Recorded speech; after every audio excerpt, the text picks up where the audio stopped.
আসসালামু আলাইকুম। অনেকেই বলেছিলেন আমি শুধু আমার বড় মেয়েকেই নিয়ে ঘুরতে পছন্দ করি। তো তাদের উদ্দেশ্যে আজকের ভিডিওটা। আসলে বিভিন্ন পরিবেশ পরিস্থিতির কারণে আমার বড় মেয়েকে নিয়ে একটু বেশি বেড়ানো হয়। তবে আজকে ফ্যামিলির সবাইকে নিয়ে আবার সেই ক্যাফে বনলতায়, যেখানে আমার বড় মেয়েকে নিয়ে যাওয়ার জন্য অনেকেই কথা তুলেছিলেন যে আমি সবাইকে নিয়ে কেন যাইনি। যাই হোক, আজকে আবার নিয়ে এসেছি। এসেই আমার মুস্তারিয়া সোজা দোলনায়। তারপরে ওকে আর কোনোভাবে থামানো যায় নাই, ও দোলনায় সারা বেলা থেকেছে। আমি ঘুরে ঘুরে আপনাদেরকে এগুলো দেখানোর জন্য চেষ্টা করেছি। এখানে কেন আসবেন, এখানকার পরিবেশটা অনেক সুন্দর। দেখেন দেওয়ালটা কত সুন্দর ডিজাইন করা, সম্পূর্ণ কাঠ দিয়ে তৈরি।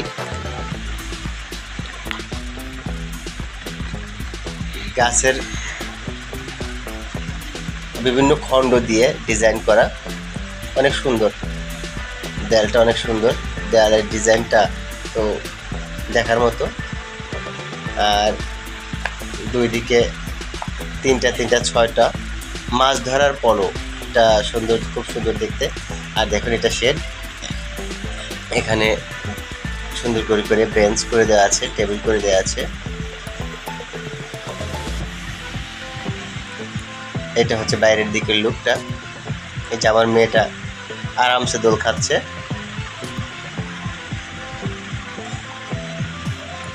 একদম শুরু থেকে শেষ পর্যন্ত সে দোল খাইল। এখন দুই বোনকে একসাথে তুলে দেওয়া হয়েছে।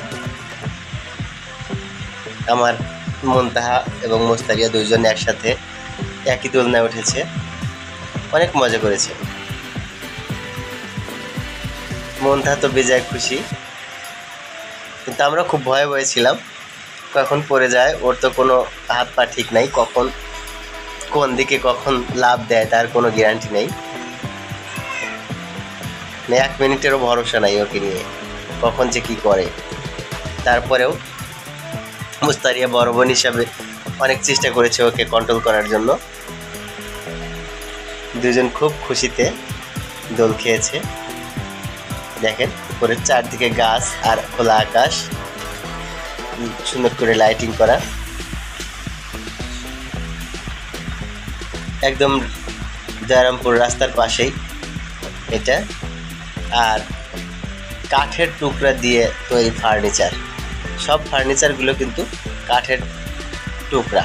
টেবিল চেয়ার যেগুলো দেখছেন, বেঞ্চ, সব কিছু গাছের গুল কেটে সুন্দর করে বানানো হয়েছে। আপনাদের আমি আর একটু ভালো করে দেখাবো। দেখেন এগুলো, যে বেঞ্চগুলো,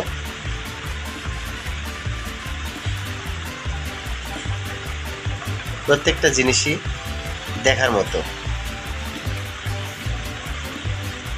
চেয়ারগুলো দেখেন, চেয়ারগুলোর ডিজাইন কি,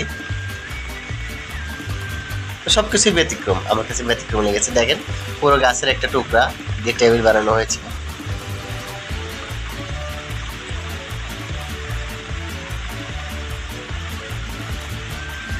দেখেন এটা টেবিল না, একটা গাছের টুকরা।